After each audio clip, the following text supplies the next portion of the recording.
শুধু দর্শক মণ্ডলী, আমরা এবার ধারাবাহিক চতুর্থ পর্ব এবং চতুর্থ পর্বে আমরা খন্দকার আশিকুল্লাহ সাহেবের কাছে আমরা সরাসরি এসেছি এবং প্রশ্ন করছি। ওনার সামনাসামনি আমরা প্রশ্ন করছি, যেহেতু ওনার সামনে আমরা বসে কথা বলছি। আমাদের কথা হলো, এই ভূমিদস্যু কারা? এই ভূমিদস্যু দীর্ঘদিনের, আজকে নতুন নয়। বিশেষ করে নবাবপুর হলো নবাবদের এত ঐতিহ্যবাহী এই নাম, আর নবাবী স্টাইলে এই নবাবরা, এই নবাবপুরের ব্যবসায়ীরা ব্যবসা করে। তাদের একটা ঐতিহ্য আছে, বাংলাদেশের প্রত্যেক মানুষই এটা জানে।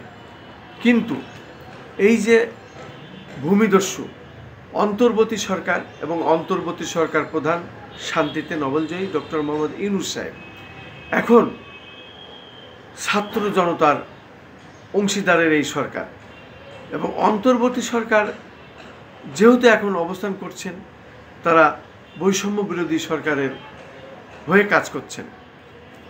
আপনি এই ভূমিদস্যুদের যদি একটু নাম বলতেন, এবং কে বা কারা এই অঢেল সম্পত্তি, অঢেল টাকার ব্যাপার, এখানে কারা কারা এই সাথে সম্পৃক্ত এবং কত আগে থেকে এই একটা সংঘবদ্ধ চক্র আছে, যদি আপনি একটু বলতেন।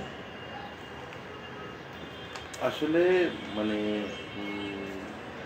অর্পিত সম্পত্তির গ্যাজেট হওয়ার পরেই এই ভূমিদস্যুদের আত্মপ্রকাশ ঘটে। যুদ্ধের পূর্বে যেসব পরিবারগুলা এই সম্পত্তিগুলো ফেলে চলে যায়, যুদ্ধের পরে থেকে 2012 বা 2010 পর্যন্ত এইভাবেই তারা এটাকে ভোগ দখল করছে। যখন এটা গ্যাজেট হয়ে যায়, গ্যাজেট হয়ে যাওয়াতে তো সরকারের একটা রেসপন্সিবিলিটি দাঁড়িয়ে আছে, জেলা প্রশাসকের একটা রেসপন্সিবিলিটি দাঁড়িয়ে আছে সম্পত্তিগুলোকে রক্ষা করা। ইন দি মিন টাইম এই ভূমিদস্যু, এর ভিতরে নবপুর এলাকায় নবপুর, বংশাল, কোতোয়ালি, সত্যাপুর, এইসব এলাকায় প্রসিদ্ধ নাম হচ্ছে শেখ মোহাম্মদ জাভেদ উদ্দিন, পিতা শেখ মোহাম্মদ মৃত জমির উদ্দিন, সান 219 নবপুর। তো এ হচ্ছে মূল ব্যক্তি, আর তার সাথে আরো কয়েকজন আছে, মিরাজ মোহাম্মদ জাকির উদ্দিন, হ্যাঁ, কিছু ব্যবসায়ী আছে, অসাধু ব্যবসায়ী আছে, বিভিন্ন রেজিস্ট্রি অফিসের লোক আছে, যারা নাকি এইসব বিষয়ে তাকে সরাসরি সহযোগিতা করেছে। পুলিশের ভিতরে কিছু অসাধু কর্মকর্তা একটা সময় ছিল। এখন পুলিশ অনেক পরিবর্তন হয়েছে, এবং তারা জনগণের কাতারে এসে দাঁড়িয়েছে, হ্যাঁ, এবং তারা যে কোনো সমস্যার সম্মুখীন হলে তারা দ্রুত রেসপন্স করার চেষ্টা করে। তাদের যে একটা ক্ষত, একটা মানে আতঙ্ক, এটা তারা ডে বাই ডে ওভারকাম করে নিচ্ছে। যাই হোক, এই ভূমিদস্যু শেখ মোহাম্মদ জাভেদ উদ্দিন এই হচ্ছে এই টোটাল র্যাকেটের মূল হোতা। আর সে তার প্রয়োজন অনুসারে যখন যাকে মনে পড়ে তখন তাকেই সে ইউজ করে। আর এই তার দেখা যেতেছে যে দলিল সংক্রান্ত কাজ করে একজন, তার রেকর্ড সংক্রান্ত কাজ করে একজন, হ্যাঁ, এই ধরনের তার 5-7 জনের একটা টিম আছে,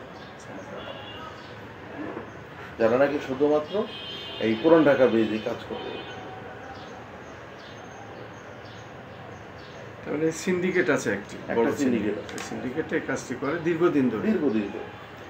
তো মূলত এদের কিছুটা তো আপনি নির্মূল করতে পেরেছেন, এটা তো স্বাভাবিক, কারণ আপনার বিষয়টি স্পষ্ট হয়েছে।